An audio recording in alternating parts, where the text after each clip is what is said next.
Hello YouTube, Captain Mac here, and welcome back to the life of a virtual cargo pilot. You may recall last time we began our Atlas World Tour, our Atlas Cargo World Tour. We flew from Phoenix, because I always loved Phoenix anyway, and Pat hooked me up over there when he set up the tour. But we flew from Phoenix over here to Denver, and then there was a problem with ACARS. It wasn't registering the tour properly, and so we had to redo it, and I had to redo the flight. But since I'd already made the video, I went ahead and I made a come on, brain function.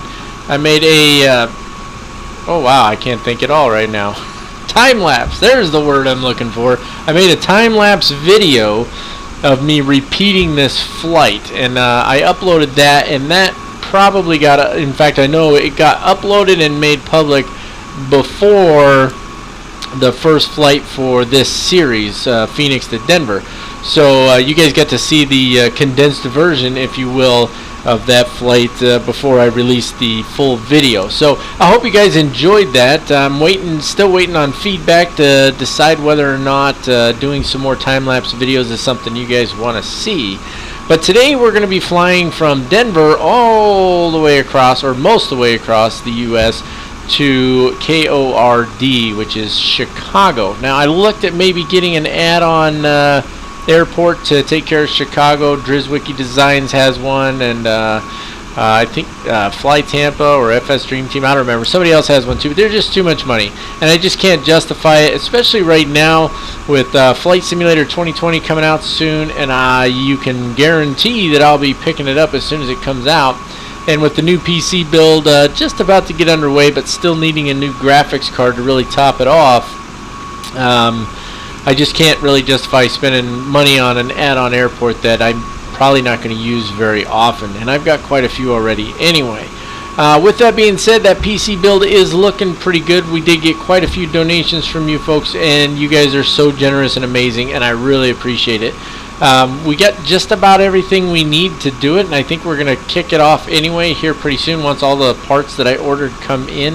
But I am still short a new graphics card, so we can use the graphics card that I have right now. It just won't be up to snuff with the rest of the system, so we may still be a little limited, but it'll at least get us started, and hopefully I can put some money aside and pick up a new GPU in the not too distant future. If you're still interested in possibly donating towards that graphics card at this point, look down in the description section of the video down below there, and I will put an email address.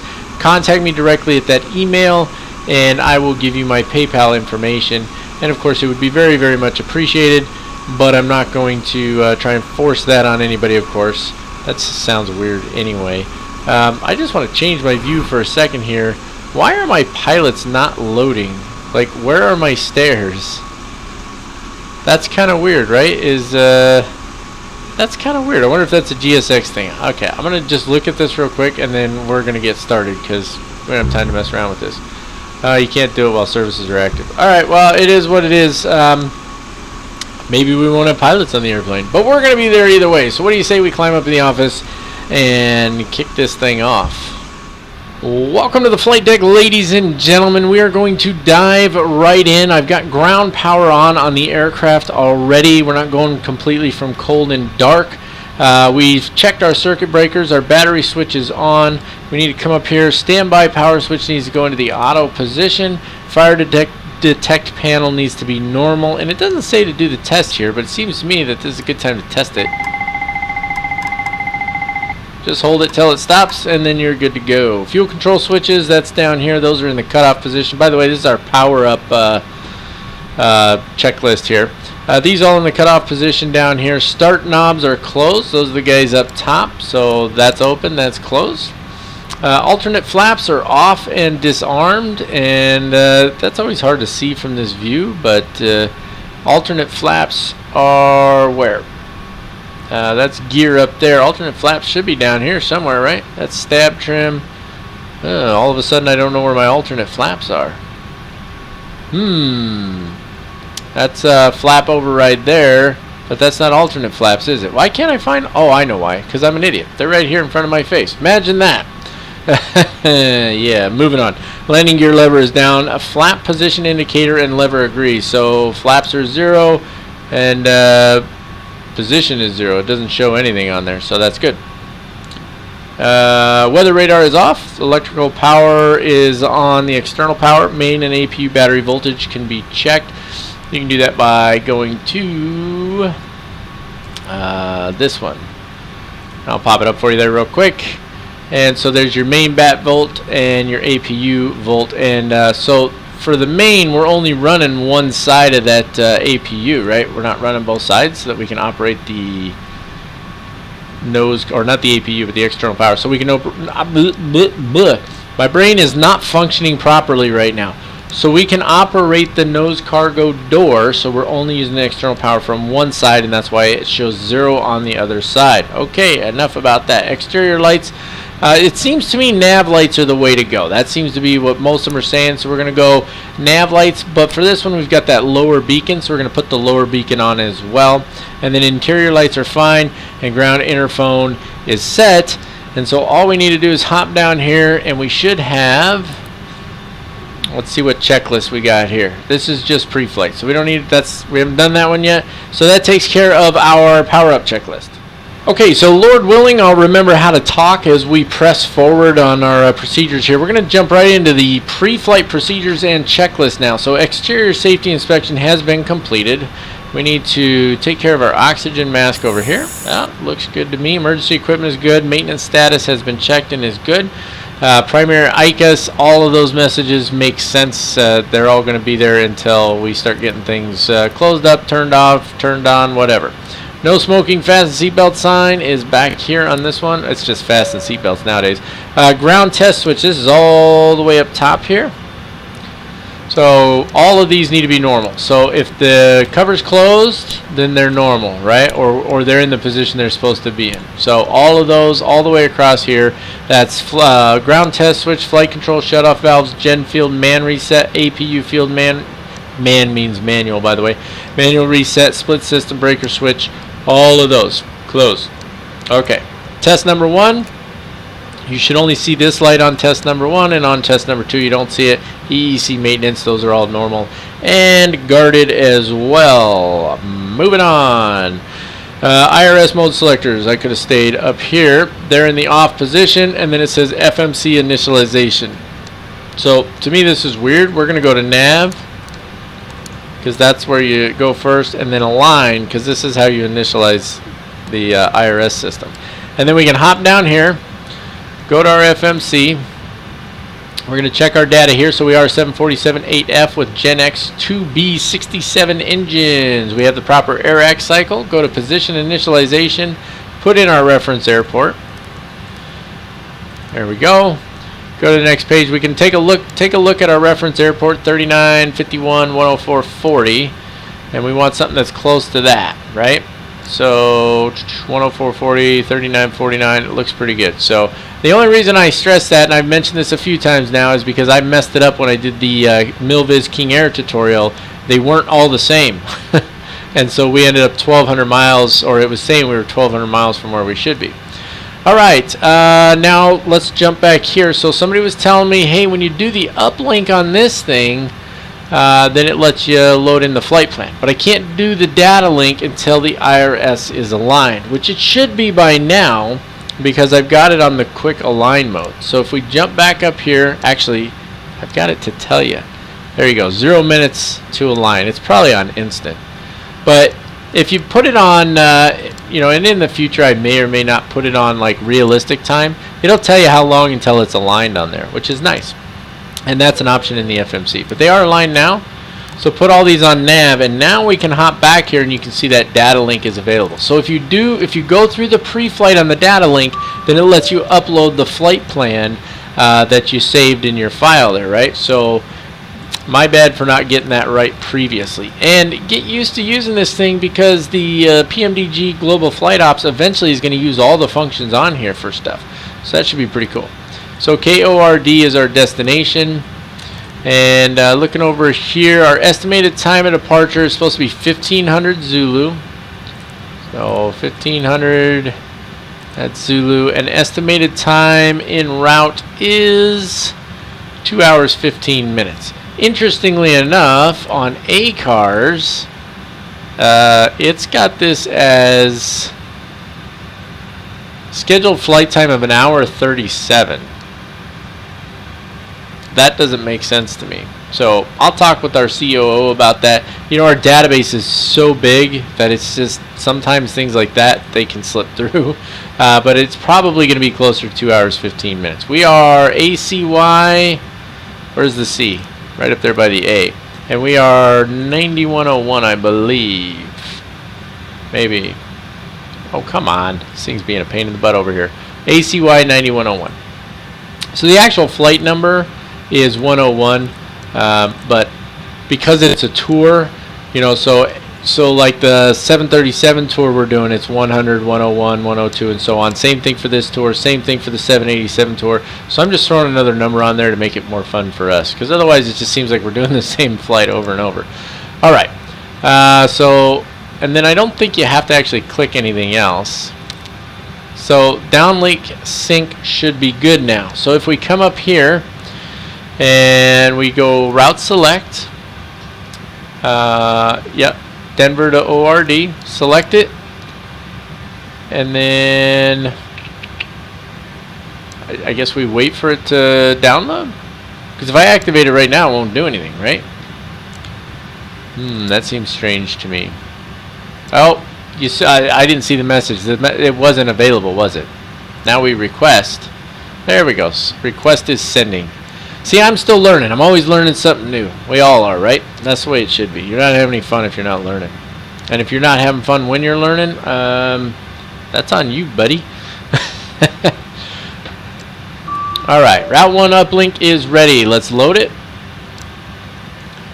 We're not going to finish all this right now because we got a bunch of other stuff to do, but we'll be coming back here anyway. What do you mean invalid entry? Right, it's loading. I didn't do any entry. Okay, Denver to KORD, and let's activate, execute, and let's put our flight number in there. ACY 9101. And now it's doing the performance uplink. Yep, see, performance initialization uplink. We're not going to do that right now. Let it do its thing for a minute. Okay, let's jump up top here. We need to go over to our standby power. We need to go to battery and then back to auto. I don't know why that is. Left and right utility power switch. So I'm just going to start going through this. Both of these are supposed to be on. All of these on auto. All these guys on with the off lights showing. All the drive lights should be showing. And then right now for our hydraulics, let's see, hydraulic demand pump selectors all off. And then engine pump switches are all on. So these four on, these four off. Eventually we'll go auxiliary and then auto on all of those. All right. Moving on here. We already did our overheat test here. We do need to arm the emergency lights. Service phone is off. Cargo cabin is off. All of these should be blank now, and all of these should be blank as well. All four of those should be in. These should both be guarded, closed, and blank. That should remain in the off position, and you don't need to mess with that. Cross feeds and fuel pumps. Right now, all the fuel pumps are off, and cross feeds we're just going to leave them alone. Now, we are very, very heavy today, and we'll talk about that here in just a minute. Nacelle anti-ice, which is also engine anti-ice, should be off right now. Exterior lights are as required, so we got the beacon on lower, and we got the nav in the on position. Alright, this guy is supposed to be auto with the guard closed. Don't click on the ram air turbine or you're going to be a miserable person. Center air data, that's on normal. Supernumerary oxygen, normal, and the guard closed. Both the yaw dampers on. You don't need to mess with anything here, but both of these should be blank. This should be centered, and both of your arrows should point to the open position. Alright, this guy's on normal. All of these guys are on auto. You don't need to mess with them. The fan, you can turn it on if you want. There you hear it. It's going to make lots of noise. We don't need it right now. This guy guarded and closed and blank, centered. Again, still on auto. Trim airs are on. We can turn the high flow on. High flow is just it's high flow for the packs, and there you'll see a message on the ICAS when you have that. All of the packs go on. Isolation valves stay on. APU bleed and engine bleeds all on, and that is everything that we're supposed to be doing with our overhead. Let me just make sure I haven't missed anything else here. So you can come back down here. You've got your weather panels, all that stuff. 2336 on here. The test is internal, so we don't need to do anything. We're going to leave that as is. We can change the bias to above right now if we want, because that's what it's going to end up being anyway. And since we're not using ATC, we're not going to be tuning any radios. And there shouldn't be anything else we're messing with down here. There is not. And that takes us to our FMC navigation data section. And so really what we're going to do is we're just going to finish the FMC now. So go to performance initialization. We can accept or reject. We'll accept it. You can see here our zero fuel weight is 720,000 pounds. Okay, wind data is ready. So if we go in here, shouldn't we get, no, it's on the route page, right? Page 2. No, which one do we get the wind data on? I don't remember. Let's go to takeoff for now. Flaps are going to be 20. We're going to need every last bit of it. Center of gravity 22%. And let's see, departure arrival. That's why we don't have V speeds yet, by the way. We are taking the, let me just double check here, Eons 7 departures. Let's find that real quick. Come on, next page. Eon 7.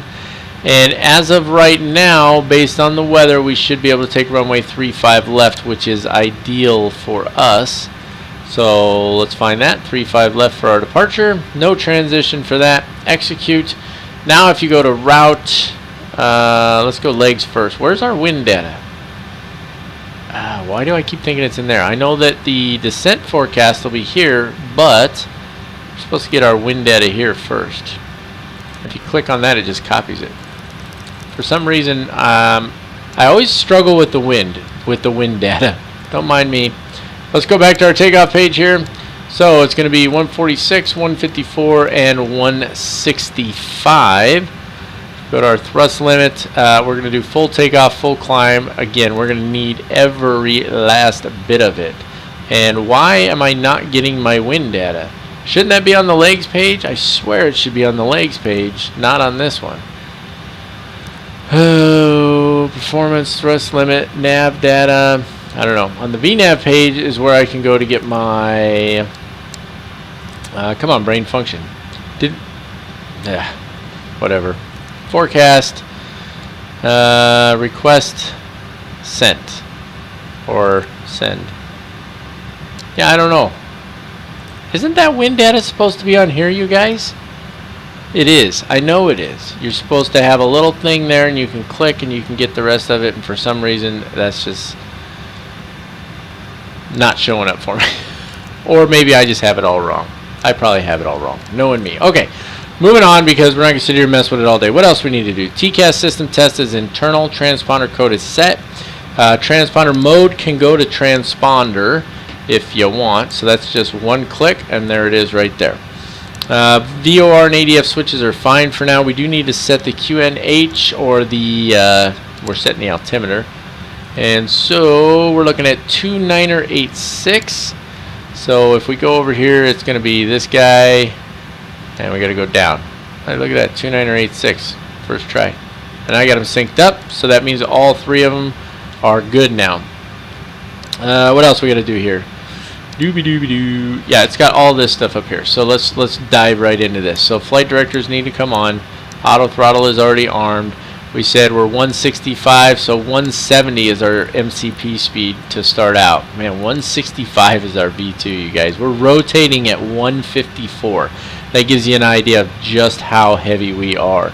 And we're actually going to go over that here in just a second, but I want to look at my altitude restrictions first. So 3.5, 10,000, 12,000, and then it's at or above 14. So it's at or below 12, at or below 10. So we're going to leave this at 10,000 for now, and that's going to work well for us. And I think this is a great time to take a quick look at our flight plan.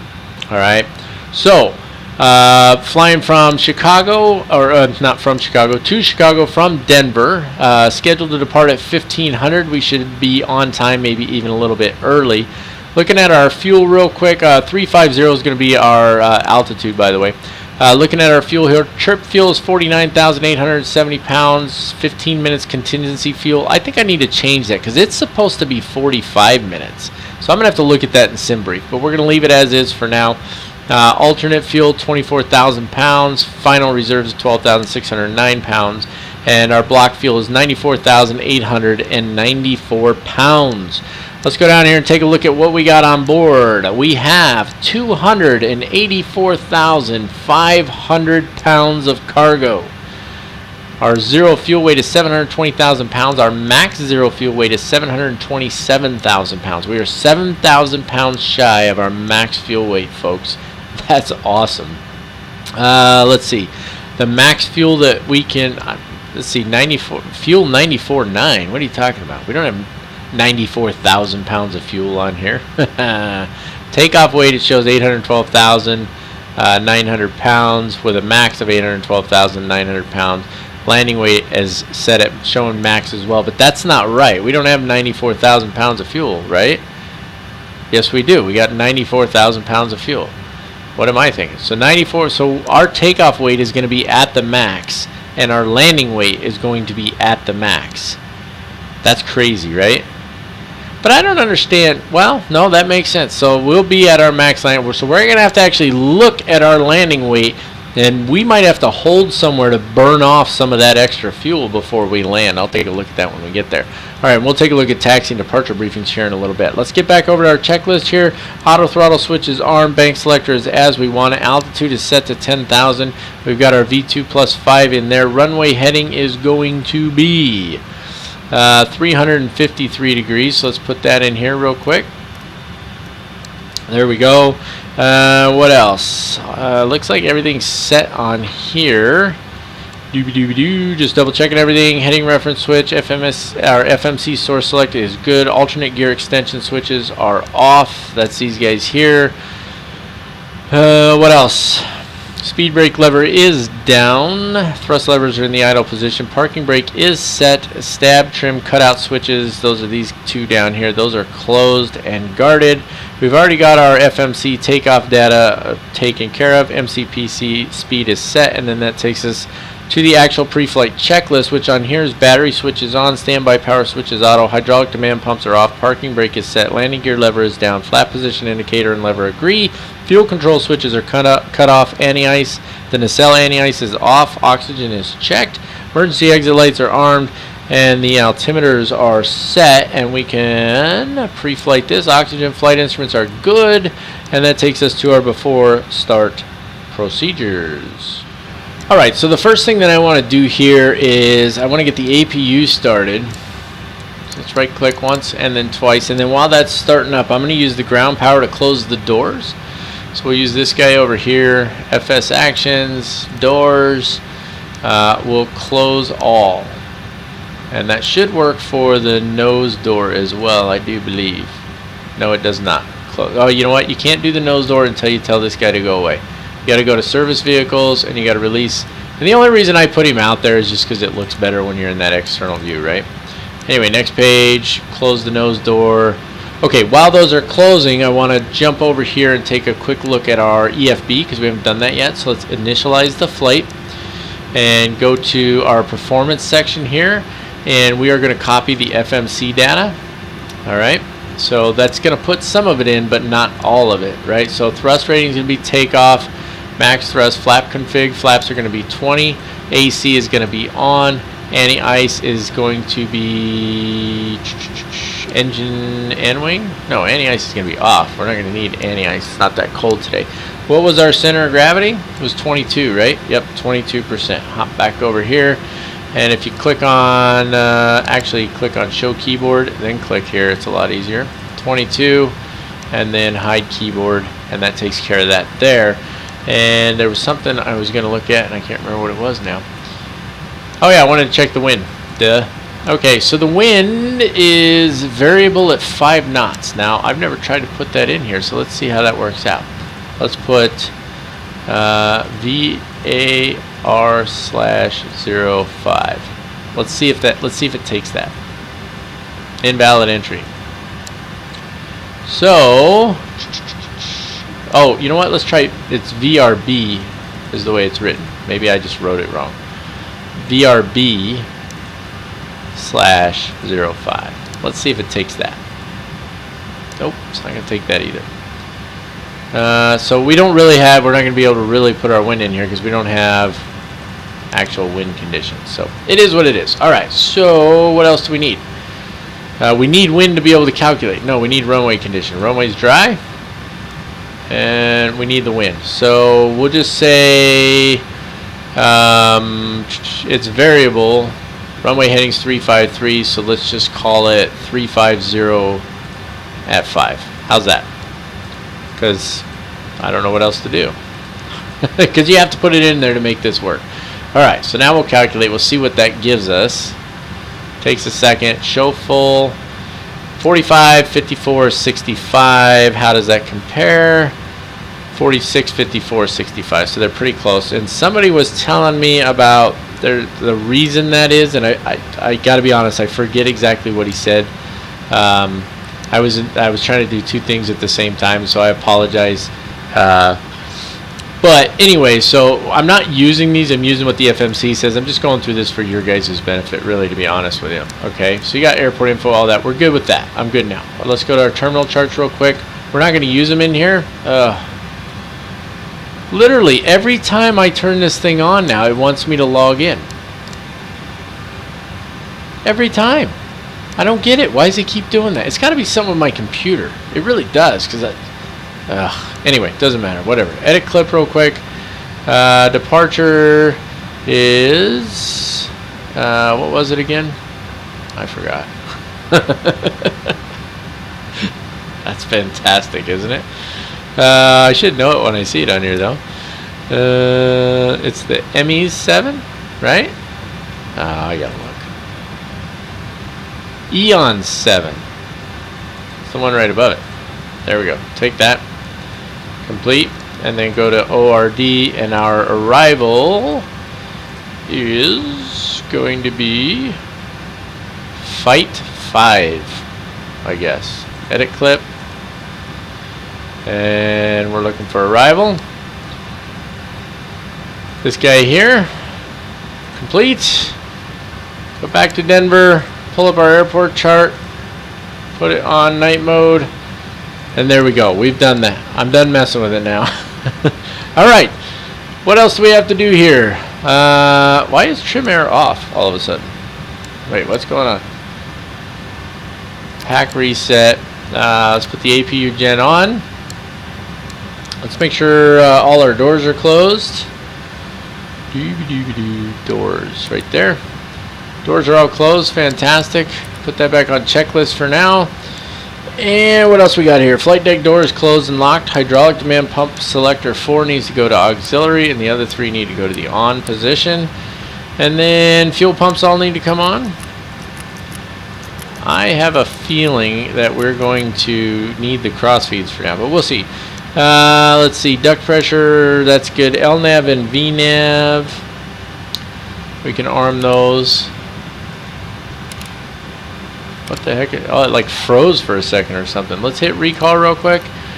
Engine shutdown, yep, that's what we expect. Nope, it does want us to turn the crossfeeds off. There we go, crossfeeds coming off. That message should go away. Hit recall again. There we go, fantastic. What else we got here? Beacon's supposed to go on both. 2 clicks, there it is on both. And that takes care of our before start procedures. So let's look at our before start checklist really quick. Passenger signs are set. V2 is 165, or it's 170 on the MCP. Heading is 353 degrees and altitude is set to 10,000 feet. V speeds are V1 146, VR 154, and V2 165. CDU pre-flight is complete. Trim needs to be put to 6.4. We can double check that by clicking on flight controls. And there we go, 6.4, just like that. Oh, I moved a little quick there, sorry. That should put us back on check. It did not put us back on checklist. Try that again. Checklist. That button moves slow, doesn't it? Trims are set. And that leads us to our taxi and takeoff briefing, which have not been completed yet. So what do you say we do that right now? Bam! No, we're not going to read the whole thing, but we are coming from South Cargo. Tells us taxi east on taxiway Alpha towards ramp control, marking 3S, hold short of taxiway Lima, monitor ground. If we look at our normal taxi chart here, so it's alpha, and then your hold short is right here is where it's talking about. And that's for runway 35. But you have to look at your Boeing 747-800 approved taxi routes. Now, technically, any 747, I'm sorry, dash 8. All right, it's apparently not a dash 800, it's a dash 8, and I keep messing that up, so my apologies. The Boeing 747-8 and the A380 have their own taxi charts, and there are routes that are allowed and routes that are not allowed. For example, if it's in red, it's not allowed. If it's in yellow, you have to read the notices, and if it's in green, you're good to go. Now, it's red on the south cargo ramp. We are allowed there. You just have to read the note on it, which says Boeing 747-8 aircraft may only utilize the de-ice pad south cargo, which is down here, or be tugged into parking adjacent to taxiway A2 on the cargo ramp area. So in other words, we're supposed to be towed out of here. Well, that's not going to work because GSX won't do that for us. So we're taking runway 35 left. We're going to taxi out here. We will probably go Sierra Alpha and skip over here to Alpha, and then over here to hold short. That's how we're going to do it. Now, looking at our departure, runway 35 left is this bad boy right here. So we're departing at 353 degrees, and then we're going to be making this turn direct to Nugs. Now we have to look over here. It says climb heading 353 to intercept course 025 degrees to Nugs.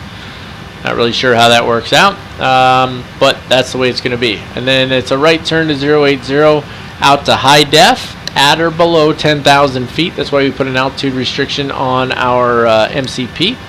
And then when at Shobo, it's at or below 12,000. So somewhere in here we can make the adjustment. But then at Lupton, it's at or above 14,000. So as we cross Shobo, then we can definitely crank it all the way up. And then it's Marine, and then Eons, and then I think we're taking Wyndham as well. Denver departures on 128.25. We did not pull our info off of here. So again, departure 134.025, clearance on 18.75. Ground for us is going to be not really sure. I mean, like where's the dividing line for east and west, right? We're going to assume we're on the east side, 121.85, and then tower for our runway is, where's it at? This guy here, 33.3, and departure south end 128. Well, we're not departing south, we're departing east, so it's 128.25, and that takes care of our taxi and departure briefing. Any questions? No? Fantastic. That is done. And that takes care of our before start checklist. Alright folks, that's going to move us into our push and start procedures. So let's get GSX ready to go here. Prepare for pushback and departure. And while they're doing that, let's just double check. We're on the APU now, right? So we can disconnect ground power. Let's come down here. We got all our doors closed already. So double check, make sure, yep, parking brake is set. So go to ground connections. And we can release ground power, release the air conditioning unit, and remove the chocks. Fantastic. Anything else we need to do here? We're ready for pushback. I don't think so. Okay, so we'll go to FMC here. So that takes care of our ground connections. And there's really nothing else for us to do at the moment. Wait for them to push us back.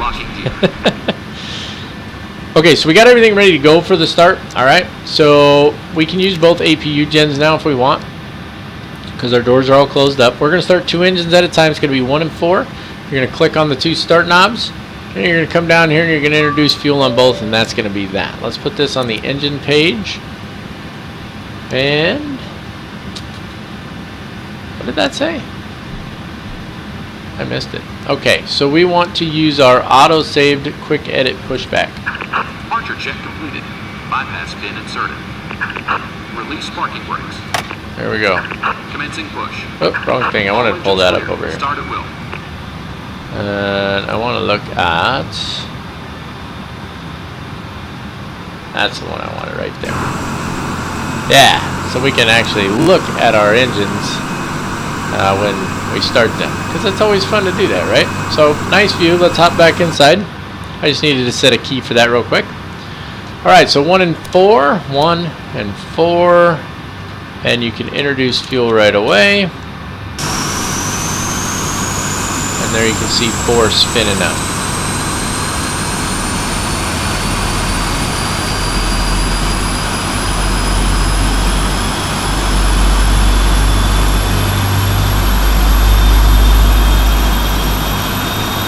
Oh, you know what? I'm retarded.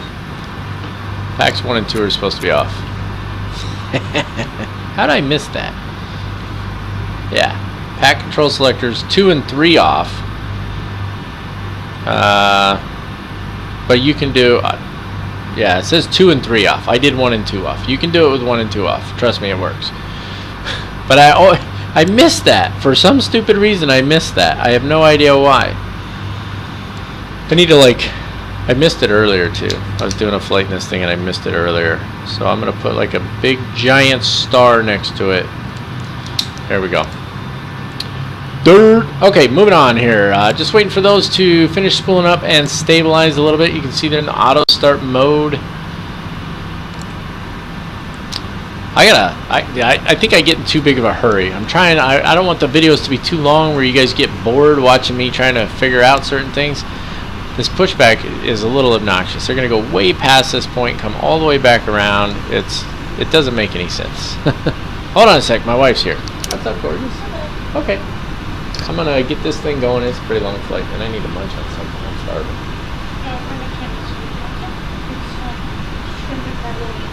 No. That's disgusting. It's got shrimp and crab in it. Ew, how foul. I can make you something. Would you like? Can I grab you a grilled cheese? 2 piece. Thank you very much. Just grilled cheese. Thanks. I love you. Alright, as you can see, my lunch order is in, so we'll carry on with the flight here. Okay, so engines 1 and 4 are started now. Let's go ahead and fire up 2 and 3. Same thing. Click on them. They pop down, introduce the fuel, and then for the fun of it, jump out here and watch them start. And since the packs are set properly this time, it'll just continue to start. See, that's the problem. I'm hungry. Because I'm hungry, I'm forgetting things.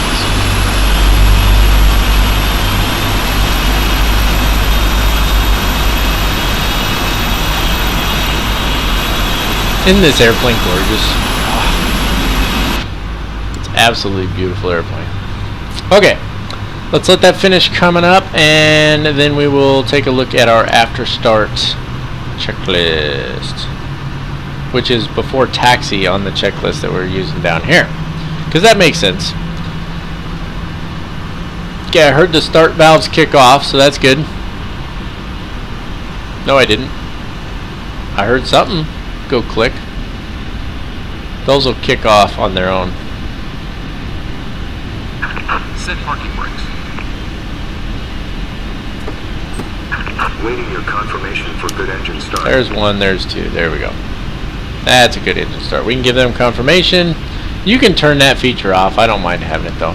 So we've confirmed good engine start. Now let's go into our after start checklist. So APU as required. Well, we don't require it. So let's turn it off. No sense in burning the fuel. Hydraulic demand pump 4 goes to auto.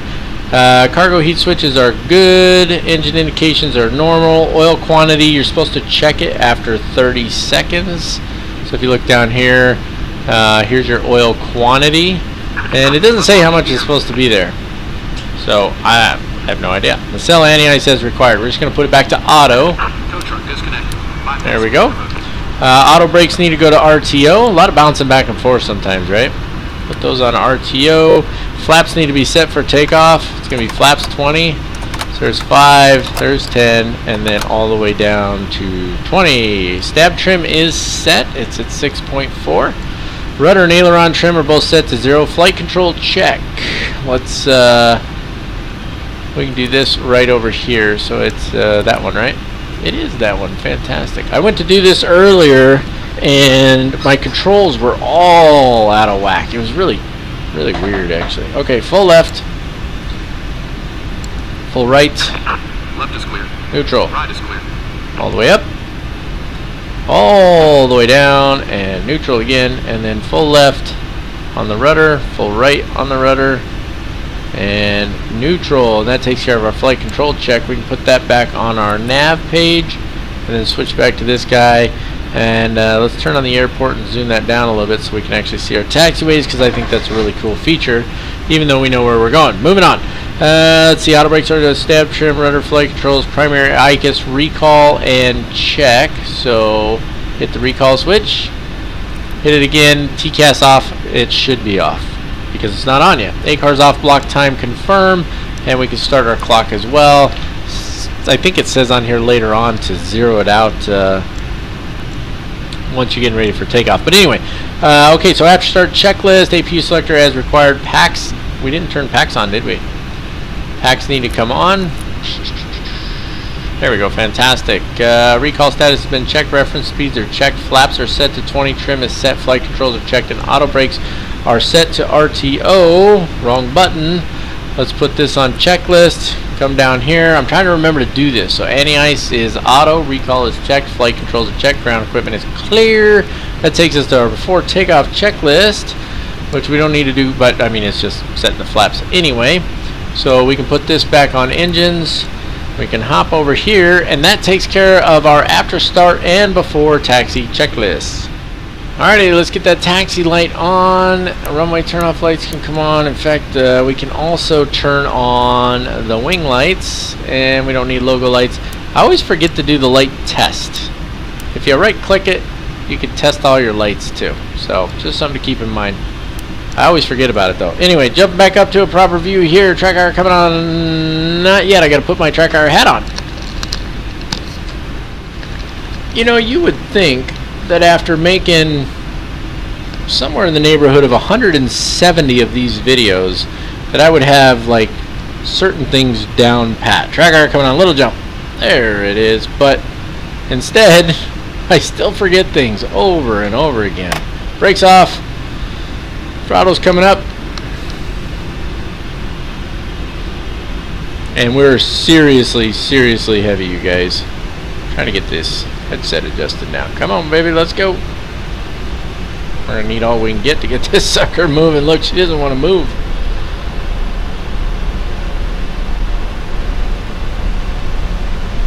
Alright, now we got her going. Okay, so let me check something over here real quick. I know that's not a good view for you guys. I'm switching to my live map on Sim Toolkit Pro. I'll line her up there. There we go.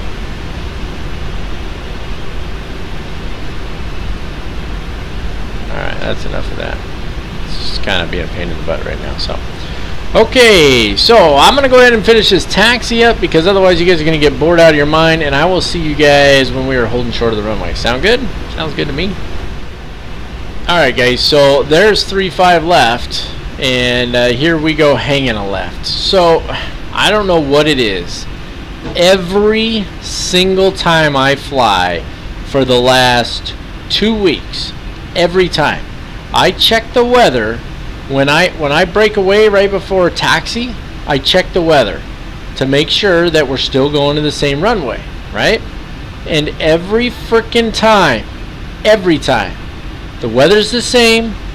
I start taxiing out, and then I see aircrafts taking off in a different direction. I check the weather, and now it's changed, and it's completely flipped around. And this time, it's obnoxiously so.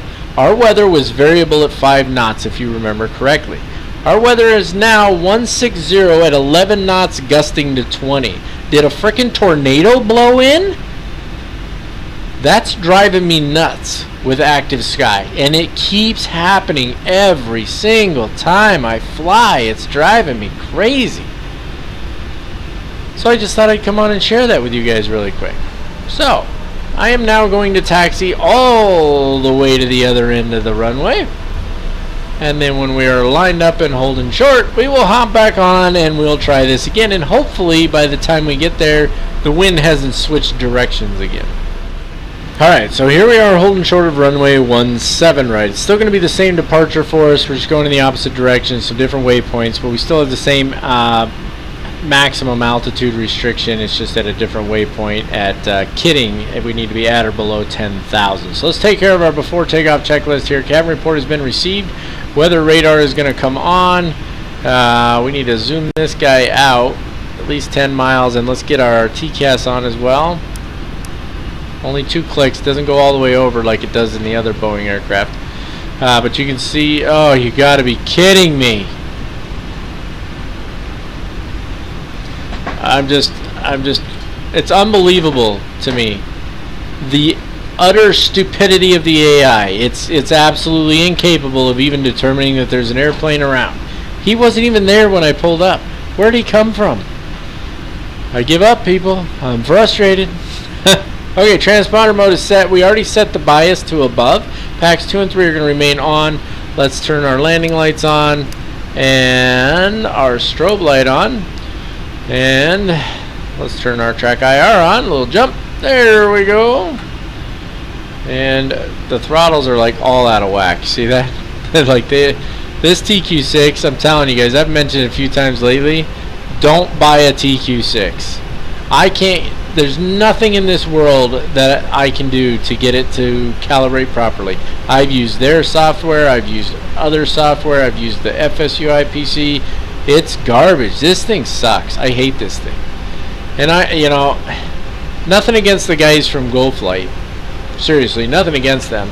They make some, overall, they make some great stuff. But like, I was so excited when I got this thing. I've had nothing but problems since the day I got it. I can't wait till Honeycomb releases their Bravo throttle quadrant. I'm going to turn the traffic back on here. Let it initialize. We might get a little choppiness while it does. Because I want traffic in the area. I just don't want airplanes taxiing directly through me. Like, that's just... Seriously, you spend money... There it is. There's the traffic coming in. You spend money on Ultimate Traffic Live, right? I don't remember how much it costs, but you spend your money on it. The least they could do is program something in there that recognizes where your aircraft is. I mean, they'll do a go around, right? Won't they do a go around if you're sitting on the runway? I don't know. Maybe they won't. Can you tell I'm a little frustrated with that, you guys? Maybe a little bit. All right, take off. Let's try and get those throttles evened out over there. So they're on the actual physical throttle quadrant. They are not even close to even. Thrust ref. But that's what I have to do to get them even there, which is just insane. All right, here we go. I'm done complaining. Let's have fun.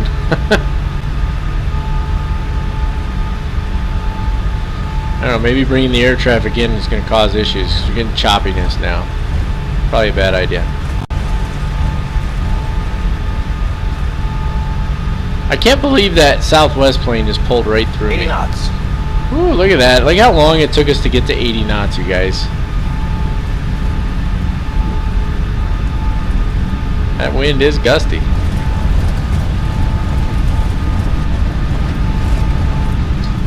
I turned it back off. It's making the thing choppy. I'm not dealing with it. There's V1 coming up. V1. We are using this entire runway. Rotate. V2. Woo. Positive rate of climb. Gear coming up. Wow. How crazy is that? We are way to the left from that wind.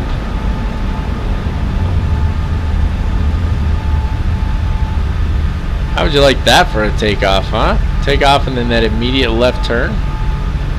That'll make you a little nervous, especially when you're this heavy and you're fighting for speed. Holy cow. I'm having a hard time getting that cross lined up there. There we go. That's a little better.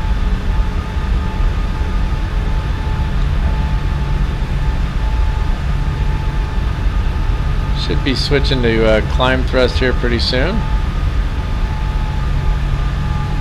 There it is. Which means we should be bringing the nose down.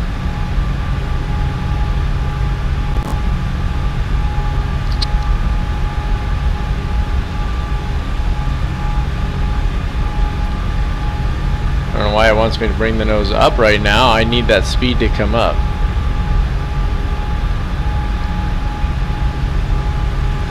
Boy, that wind is really gusty, isn't it? I watched it go from 8 to like 23 while we were on our takeoff run.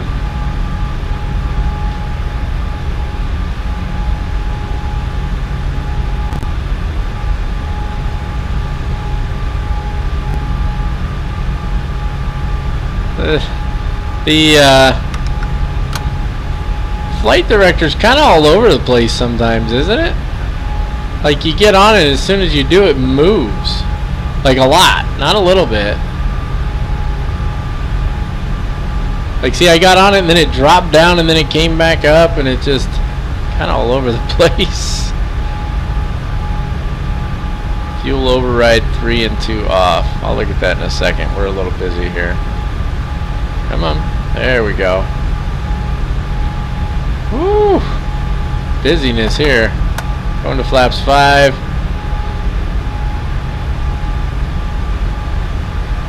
Alright, I'm going to go ahead and put the autopilot on now. We got a lot going on here.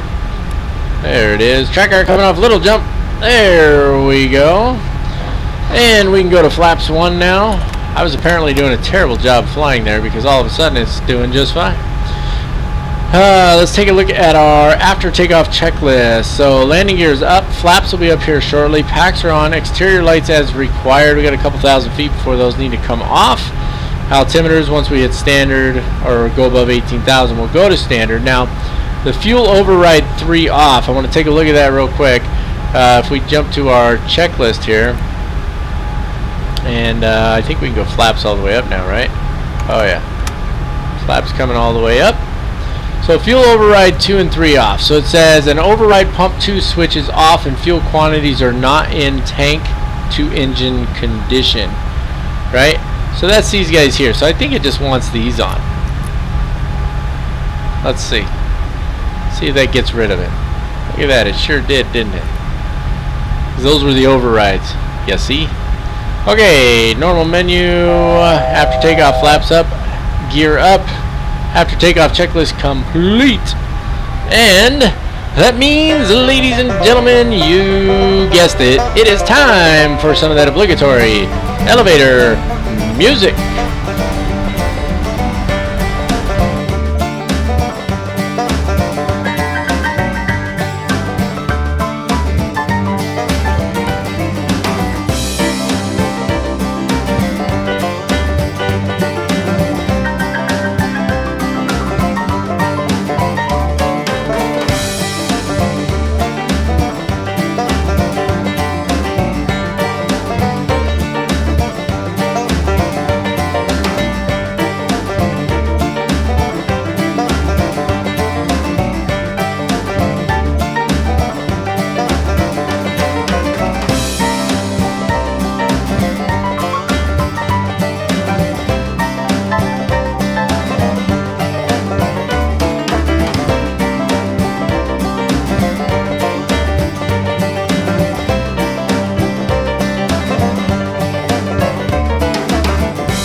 Alrighty folks, we are just a little inside our 150 nautical mile mark and we need to take care of getting ready for the arrival and the approach. So, if you can't tell, my mind's a little distracted here. I got like 3 things going through my head at once, so you'll have to bear with me. Okay, so departure and arrival, we've already gone and put that in there. You just click on departure arrival, choose one you want. It's going to be the ILS 10 for us. We'll brief that here in a few minutes. Also do your initial reference here. So we're looking at like right now our gross weight is 777,400, right? So just real quick, I want to hop over here and just as a refresher, Our max landing weight is 763,000. Okay? So technically right now, if we were to land this aircraft, we are overweight. So we're going to have to burn some more fuel. Quite a bit more fuel. And there's a way to figure that out, and I might show you that, but it takes a few minutes, and so I would have to figure it out first, and then I can come in and show it to you. But anyway, so for the moment, we're not picking anything here, because until we burn off some fuel, we're not landing. That's just the way it is. You can't. Alright, so let's look over here at our descent checklist. There we go. Alright, so recall, I have checked it. Notes. Notes right now are that we're over gross weight for landing. Alright, so auto brake. If memory serves, and I'm going to double check just to be certain, we've got 13,000 feet of runway. We're going to be coming in at our max landing weight. You think we're going to use up 13,000 feet of runway? You bet we are, especially with the way Captain Mac lands, right? I'm probably going to land at least 2,000 feet down the runway, which means we have more like 11,000 feet. So I'm going to use auto brakes 3. I don't think we need 4 max. I think 3 will probably do for us. So that's what we're going to go with. So we'll say we're good on auto brakes. Not on notes though. It's just going right on down the list. Reset it. No, reset. What are you doing? All it's doing is going through the freaking list. It's not. Go to the freaking normal menu. I'm having a tough time today in case you haven't noticed. Okay. Descent checklist. Recall is checked. Auto brake is set. Landing data is not set.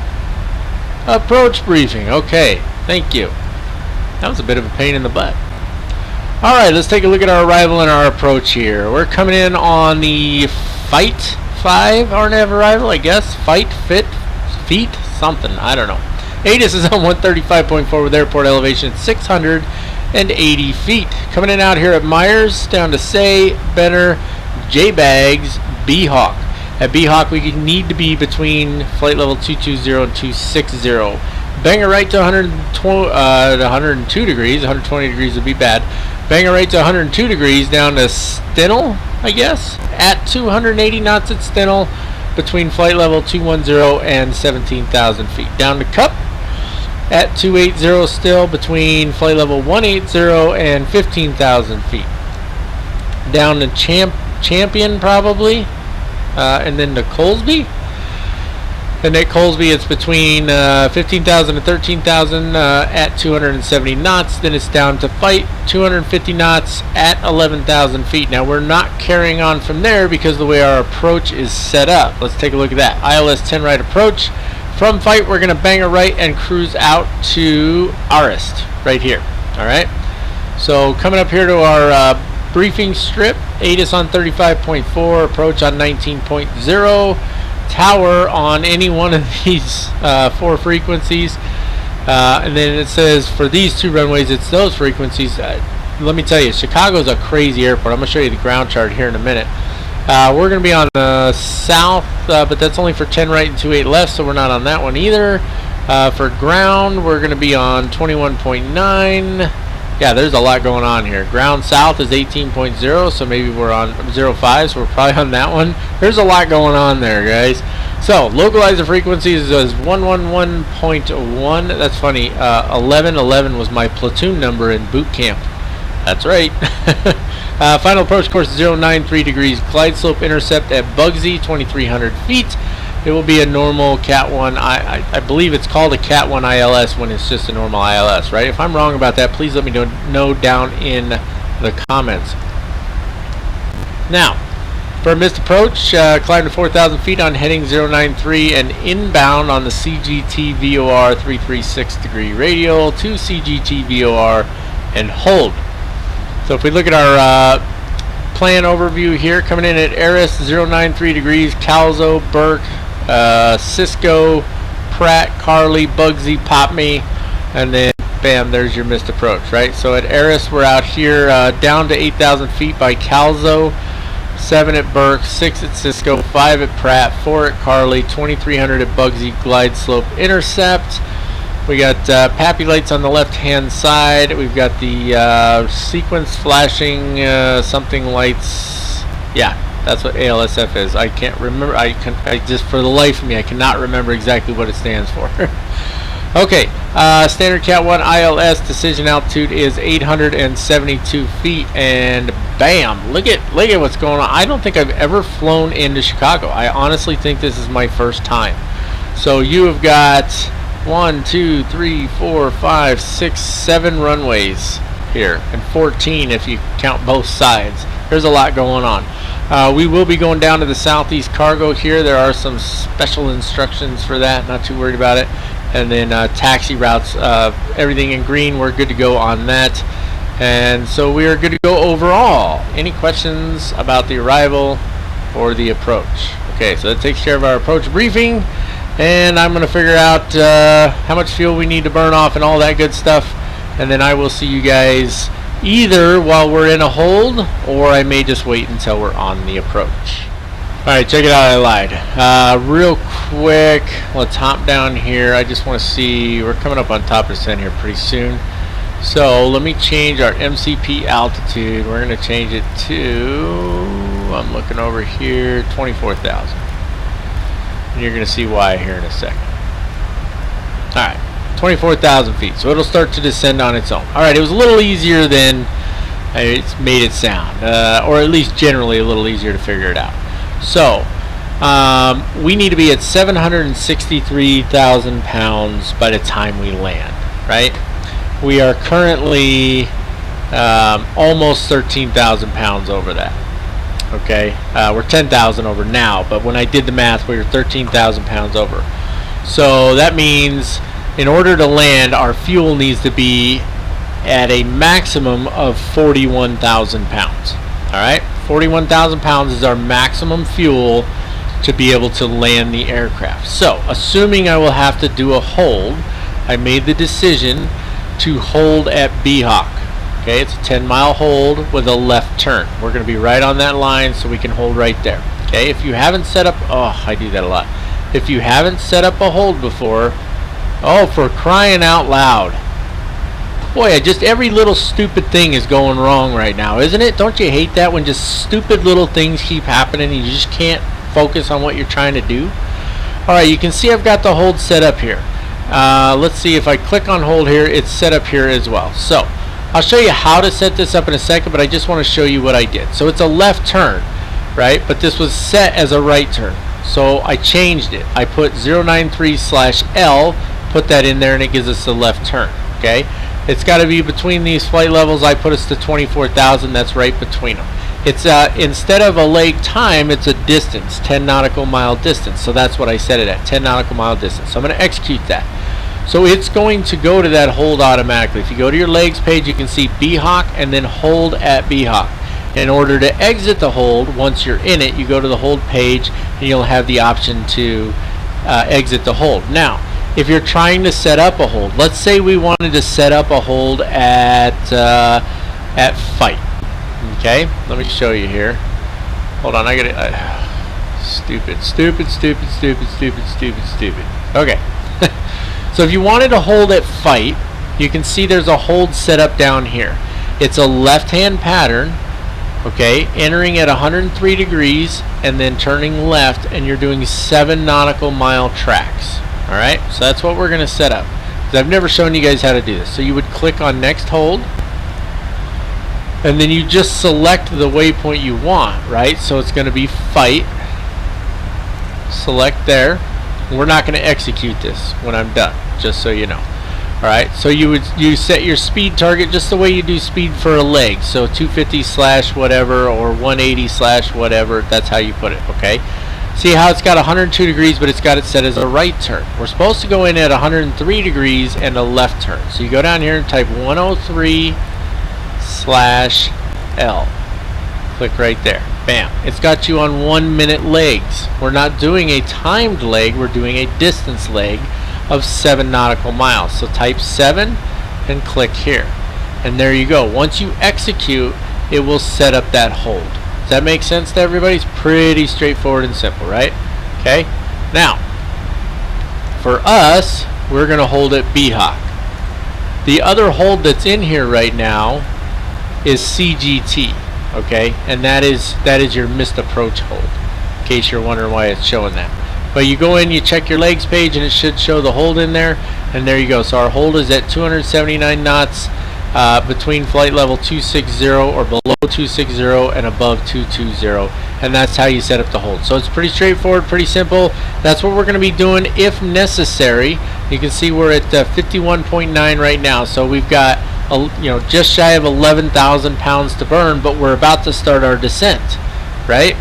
So if I go back to the progress page, you can see here we're 20 miles from descent. So when I start my descent, those throttles are going to get rolled back, so I'm not going to be burning as much fuel in that descent. So I'm probably going to need the hold. You can see here on our nav display, the hold is programmed in. It's a left-hand hold, so we're all set. Alright, so I will probably come back because B-Hawk is a long way out yet, right? So I will hold in B-Hawk until we probably get to about 43,000 pounds. And that way, when by the time I come out, fly the rest of that arrival and fly that approach, I'll be well under the 41,000 pound maximum. Make sense to everybody? I hope it does. If you have any questions about that, about setting up a hold, or about max landing weight or anything like that, feel free to throw it down in the comments, and I'll do my best to hook you up. Alrighty folks, I went once around the block at our last hold, and I thought that would be enough, but not quite. So we're going to do another hold here at Fight. I went ahead and set it up exactly how I showed you before. I'm just keeping an eye over here. So we're at 765.8. So I'm thinking that once around will probably be enough, and we're going to be cutting it close. I obviously want to be under the max landing weight, but I'm actually intentionally trying to be as close as I can to it. Really, that's just to present a challenge to myself personally. So you can see we're going to descend to 11,000, and I'm going to set this at 11,000 as well, because that's the altitude we're supposed to be at. So we're going to hold here at 11,000 feet, and yeah, it's just like I said, just kind of a personal challenge as far as the weight is concerned. So right now we're looking at 161. It's probably going to end up being flaps 30 and 160 knots. So I'm going to just put that in for now, and if it doesn't drop down to that, then I can always just grab whatever's here and change it. But that's what we're probably looking at. So here's the skinny on this. Speed's got to come down here. I want to show you guys how to exit the hold, and then it's not that far to the approach, so I think I'm just going to stay on here. Now that being said, if there's a lot of empty space, I might go ahead and just cut a little bit out so you guys aren't just staring at nothing without me having anything useful to say. Not that I necessarily have anything useful to say ever anyway, but it is what it is. So we're going to hold here at 250 knots. Now because we're as heavy as we are, it might be a good idea to take control of the speed there and then throw in a setting of flaps. Alright, and by doing that, so if you leave the speed control, if you leave it to the flight computer and you put in flaps, it's going to lower the speed. That's just the way it is. Up to a certain point, it's going to continue to lower the speed, and I don't want it to do that. So by taking over the speed control here by myself and then putting in a setting of flaps, it allows me to maintain 250 knots and have my flaps set at 1. So I like doing that. I don't do it often, but occasionally it is helpful. Alright, so we're at 250 knots already. We've set our altimeters 3012. We can take a look at our approach checklist at this point. ATIS has been obtained. The weather has shifted, but it shifted more in our favor. So the wind is 080 at 13 knots, 10 statute miles visibility, and the altimeter 3012, as you can see right there. Alright. The arrivals procedure has been set up in the FMC. The briefing has been completed. We can check recall here real quick. There we go. Nothing useful on there. The VREF right now we're looking at 160 knots, flaps 30. I think that's going to work out for us. Minimums have not been set. Minimums are 872 feet. That's the wrong one. It was 3013, right? Oops. No, it's 3012. Come on. 3012. There we go. And the minimum's 872 feet. And this goes up in tens. So it's going to be 880 feet, which is fine. That's giving us a minimums warning higher. So you can see we're at 764.5 over here. I don't know if we can exit the hold now and be good on our weight. It's debatable. And yes, I could dump fuel, but no, I'm not gonna dump fuel. You dump fuel in an emergency only. Okay, minimums are set. Passenger signs, we don't have passengers, but they're on. Auto brakes are set to 3, and then landing lights will come on once we get below 10,000 feet. We can pop our checklist up down here as well, and you can see, so we're all the way down to our landing checklist at this point, and so it's just speed brake arming, landing gear down, flaps 30.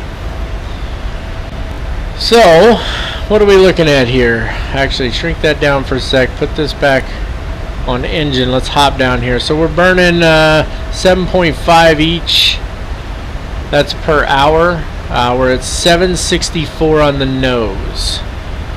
So, I don't know, 763.9. We need to be at 763 for landing. I think we're going to burn off 0.9 by the time we get there. Once the gear comes down and all that stuff, I think we're going to burn it off. So, here's how you exit the hold. Go to your hold. You can see this is the hold you're in right now, and just select exit hold and then execute. It's going to arm it. I like to do it when I'm on this, just about to make this turn on the outbound leg, right? Because I don't want it to turn back in the middle of my racetrack here. So I executed that, and so you can see exit is armed. It's still technically in the hold. It's going to follow the racetrack around, and then once it gets around here to fight, then it's going to exit the hold. And we'll keep an eye on that. 1 knot's not going to make that much of a difference for us, despite the fact we're this heavy. Now I do want to talk about landing distance real quick.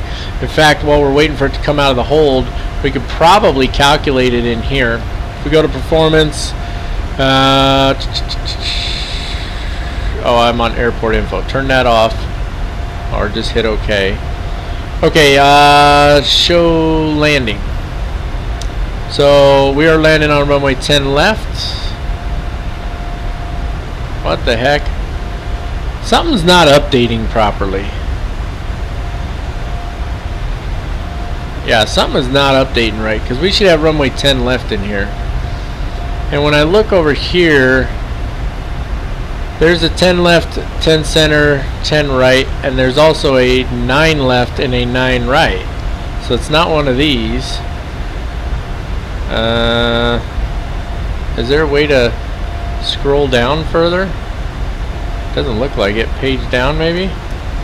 Page up? Well, that's some malarkey right there. Well, I guess we're not going to be able to calculate it on here because it's not giving us the runway we need. We need runway 10 left, and it doesn't have it for us. Well, that sucks. Sorry guys, I was going to calculate our rollout distance on here, but if it's not going to show us the runway, there's nothing I can do about it. Alright, you can see we're inbound to fight now. It's a 7-mile track. We can adjust this, and I'm going to bring it all the way down to our glide slope intercept altitude of 2,300 feet, because all the altitude restrictions are programmed into my FMC, and this way I don't have to keep changing it constantly. Alright. So once I pass fight, I want to lower my speed. I want to bring my speed down to 220 and bring in the next setting of flaps, because I want to slow down a bit for that turn. And then when I'm getting ready at Arist to make the next turn, then we'll slow down some more there. But we've got plenty of space, if you will. We got quite a long trip in from Arist. So I mean, you're looking at 3, 6, 9, 12, 15. Almost 20 miles, so we'll keep it at, you know what, I think I'm just going to keep it at 250. We do need to click on this guy though. Now it shouldn't have started descending. I don't know why it did that. See, fight's still 11,000. I guess because I did that, it commanded a descent now, so that's my bad. I shouldn't have done that. And you can see that put us below our path here as well. So we're supposed to be, for motor, we're supposed to be at 10,520, so we'll see how that goes. No, we're going to be below that too.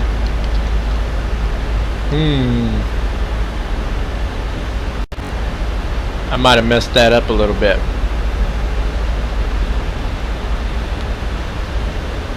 Maybe, let's get our landing lights on. Let's just see what it does here for a minute. Come on.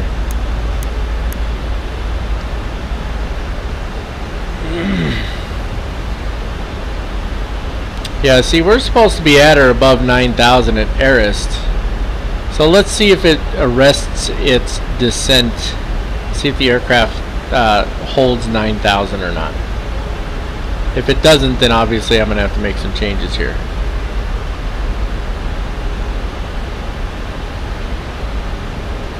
So it's still descending at 1,250 feet per minute. So we might have to just hold. No, it's looks like it's going to hold 9,000 feet. All right, well that's good at least. These frame rates are garbage.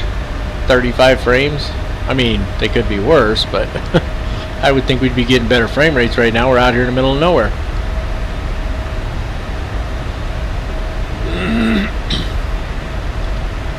Alright, so I'm going to hold 250 until we're almost to Arrest, and then I will slow us down. And this little jot across here is 20-mile jog. I'll probably just kind of cut this out here.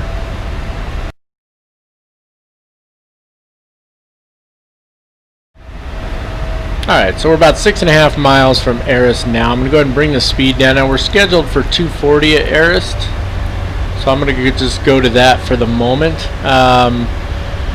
So my calculation was a little off. I didn't really calculate, I just kind of guessed, but we're at, you can see 759.6 now, so we're going to be, you know, anywhere from 10 to 15,000 pounds under our max landing weight. Still extremely heavy. I was hoping to be a little closer to our max landing weight, but it is what it is. If I wanted to do that, I probably should have held, you know, somewhere down here a little closer, but that's alright, not a big deal. We'll make the turn here at Arrest. We'll arm the localizer as we go into the turn, and it'll catch it pretty far out. It usually does. And let's see, we're set at 2,300, so it should start the descent on its own from Arrest down to Calzo. Boy, that was just kind of crazy how that just went, wasn't it? Okay, I already know what I'm doing. I'm turning traffic off. I don't want this choppiness. I just can't tolerate it anymore. I've had it. I can't wait till I can build this new computer, guys. I tell you what. Alright.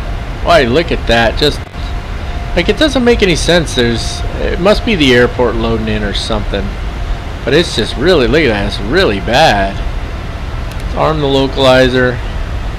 Hopefully that goes away soon. Arming the localizer automatically set the heading for me. I should have set that. Alright, so it's grabbed the localizer. Let's put the approach mode on now. It won't grab that until we're, well, never mind, it grabbed it already. I was going to say it won't grab it until we're quite a bit closer, but that's not the case. Let's bring this down to 220 knots. And we're going to need some spoilers here, because she's doing a nosedive right now. What the heck is it doing? Good Lord. And why do I keep getting those stutters? Whee, a little frustrating. I don't know why it's doing that, you guys. It's just absolutely ludicrous to me. I don't have any scenery down there or nothing like that, but it just keeps dropping frame rates down into the teens from the 40s, and that makes it freeze up for a second when it does that. It drives me cuckoo. I'm really surprised it grabbed the glide path this far out, to be honest with you. I really am. Let's see, what's our go-around altitude? It was 4,000 feet, so we can set this to 4,000 because we're already on the glide path. And you can see there's the ILS, there's the glide path indicator there now. Let's, we need to slow her down though. Throw in another setting of flaps. And so we did go ahead and grab the 161 knot setting there. So it's flaps 30, 161 is VREF, and will be 166 on the MCP.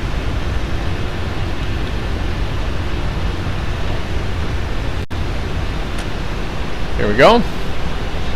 So we're looking pretty good right now. I'm just gonna let it fly the ILS for the moment. I'm not messing with it. It's really heavy. It's a long way out still. No reason to be messing with it yet. There's another one where it just dropped the frame rates way down. There's no traffic either. I turned all the traffic off. It's got to be the city and the airport and stuff loading in. You know, I really just wish it would load in sooner. You know what I think that is it's the draw distance that I have set, probably. See there, it dropped again all the way down to 24. I should be holding steady at about 40 frames a second, to be honest with you. I really should. Alright, so we're going to be landing as noted on runway 10 left. We cannot land on 10 center or 10 right. Number one, at 10 center we could probably pull it off. It's 10,800 feet. 10 right is 7,500 foot runway. That's not going to work for us. But we're not authorized to land on it. The 747 cannot land on 9 right, 27 left, 9 left, 27 right, and 10 right or 28 left. Not allowed to land on those. So it doesn't say we can't land on 10 center, but we might as well take the extra 3,000 feet. Alright. Coming in nicely here. Let's go ahead and bring that speed down a little bit more. Bring it down to 200.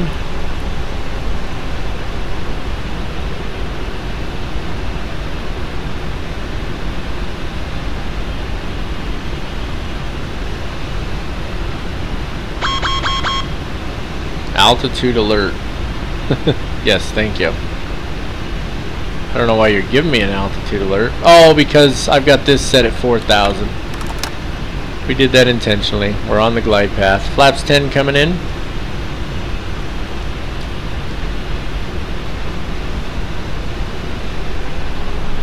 Sitting just a little underneath that glide slope, isn't it? 2,500. Alright, let's bring it down a little more. And let's go gear down, flaps 20.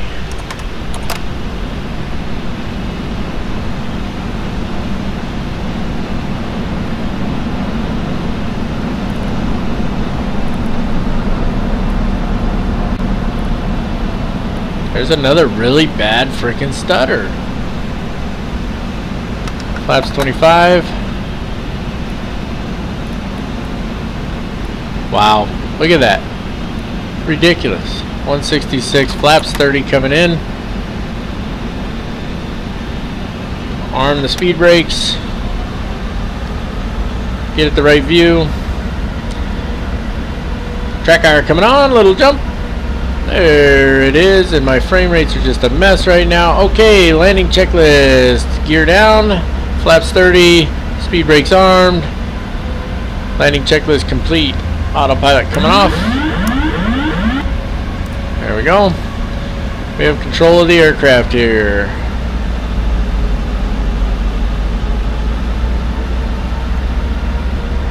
Alright. Come on down a little there. Just a little.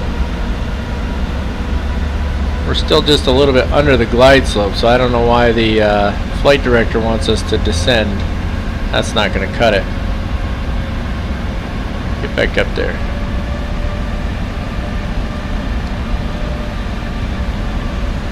Alright. 1,000. Visual. I know I don't always give those calls, but there we go. Okay, our sight picture looks good, even though it says we're under the glide slope, but the glide slope is intended to take you just a little bit high. And that's because they don't want you running into anything. Approaching 0, 9, right. Why is it climbing so much? Get back down there. Our sight picture did look good.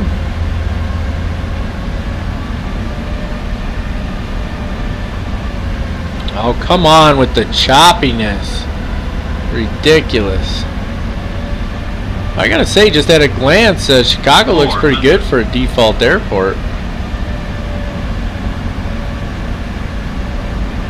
Alright, looking good there. That's where I want to be. Just a little high. Approaching minimums. Alright. 200. Minimums. There we go. That's a little better. Just about to scrape that tree there. 100. Come on. 60. 50. 40. 30. 20. 10. Oh, that was rough. Jeez, that came in hard.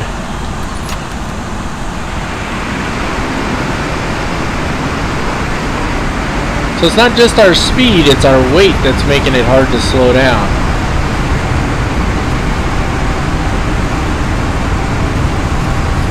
See, we're going to use up most of this runway. 1,000 feet remaining. I'm waiting to see what that landing rate was, but it was high and nasty. 3,000 feet It's remaining. 80 knots, reverse coming off, manual braking. 2,000 feet remaining. Yeah, we used it up, didn't we? Trying not to slam the brakes here. I'm just going easy on them. Alright, we need to go, yeah, minus 379. That's what it says on Sim Toolkit Pro. We need to go to the right here. And I'm just curious, what does ACARS say? ACARS says minus 437. That is probably one of my ugliest landings ever. I'll tell you what, landing heavy makes a difference, doesn't it? Because we couldn't, you know, it just, I was struggling to keep it, I mean, you can't float it, it's so freaking heavy. You know, she was fighting with me. It's bound to happen. Okay, that can stay on, that can go off, off, off, and off. And which one's the strobe? There it is, strobe light going off as well. Alright, I'm gonna just kind of let it coast here. And let's get the APU started. Let's get those flaps coming up. Spoilers coming down. Auto brakes can get turned off. And let me see here. Wow, minus 437. I'd say I'm embarrassed by that, but the fact is the airplane was just super freaking heavy. That's all there was to it. It was just super heavy. Alright, let's see what we got here.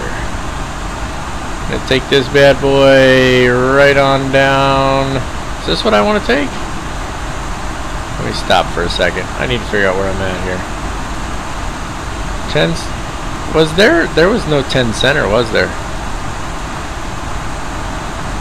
I think I'm in the wrong spot. We are right there. That's going to turn us down this. So we're going to have to go down and come back this way, I guess. Which wasn't the plan, really, but that's what we're going to do. That's fine. Alright. Let's get her moving here just a little bit again, and then we'll look at our after landing checklist here. Let me just get her lined up. Yeah, I'm not really embarrassed by that. I would have liked to have landed a little softer. I mean, that's still a pretty solid landing there. But to be fair, we were very heavy, and I don't think I've ever landed that heavy before. So that definitely played a role, and lesson learned for next time. I'll do a better job.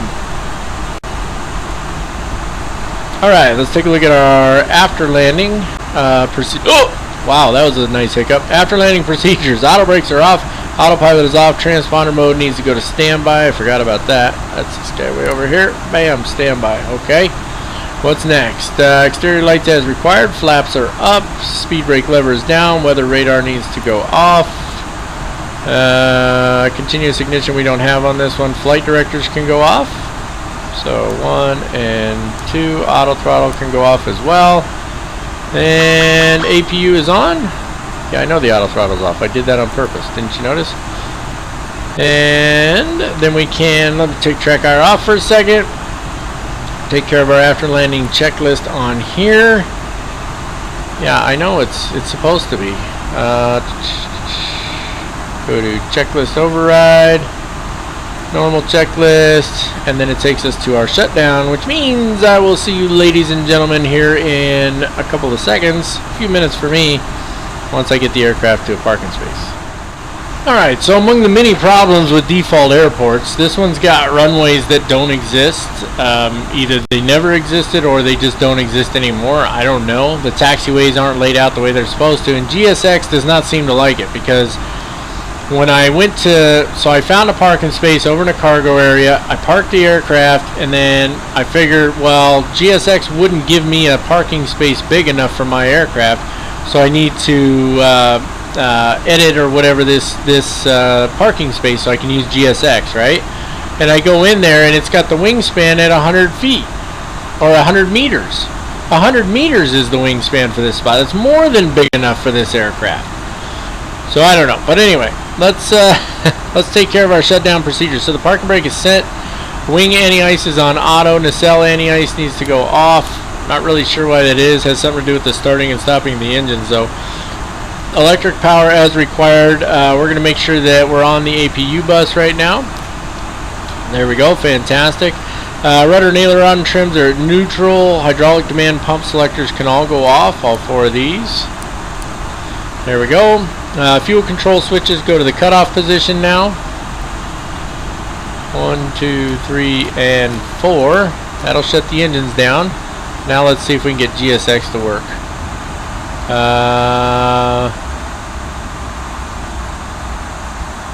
Request, where are you at?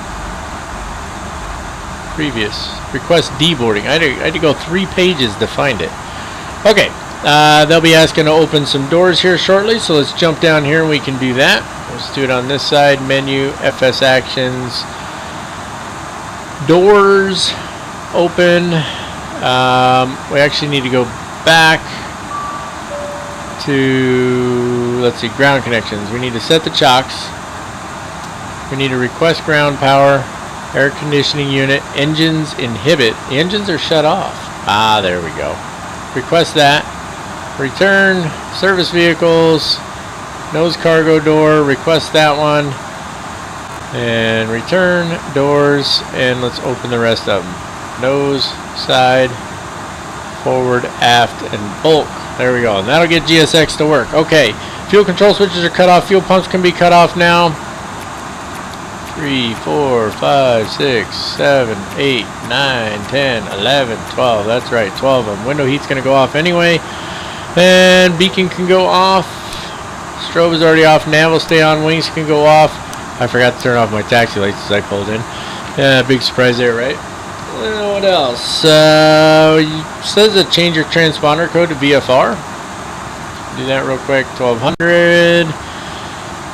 Gear brake temperature select. IRS mode selectors off.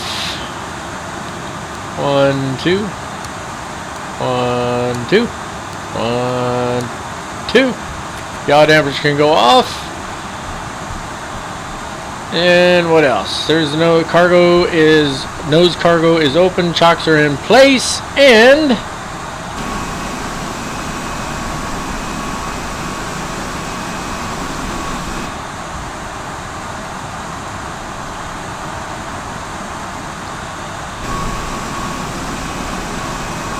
that's going to wrap it up for this one, ladies and gentlemen. Probably one of the hardest landings we've had on this channel. You know, normally I think I'd be embarrassed by that, but usually my landings are really smooth, but I also tend to float it a lot. And you saw we used up all but 2,000 feet of that 13,000 foot runway, and I didn't float it at all. So it's probably a good thing I didn't float it. I would have liked to have landed a little bit softer. Maybe that's something I can spend a little time on my own practicing, is landing a 747 when it's near max landing weight. It was different because I pulled back on it. I mean, you heard it. It was counting down fast, so I started flaring at about 20 feet. When it said 10, I pulled back harder, and she still just settled right into the runway quick. So That's alright though, I landed a 787 at minus 26 yesterday, so I'm not too worried about it. I know I can land the airplane pretty good, but it was a good flight. I enjoyed it, and I'm already enjoying this series, and I'm looking forward to continuing this tour with you guys. I hope that you enjoyed it as much as I did. I probably said that already. If you haven't already done so, please go ahead and smash that subscribe button, click on the little bell to get notifications, and share the channel with your friends. If you know some folks who like aviation related videos, flight simulation videos, and they don't know about the channel, point them over this way and let's see if we can get those subscribers up above 10,000 by the end of the year. Give the video a thumbs up if you like it. It is the life of a virtual cargo pilot. It's a series that will continue whether you like it or not, but we can always make adjustments after this tour is over if needed. But I do like to know, I do like to get the feedback from you guys, so thumbs up, thumbs down, either way. Give me some feedback down in the comments.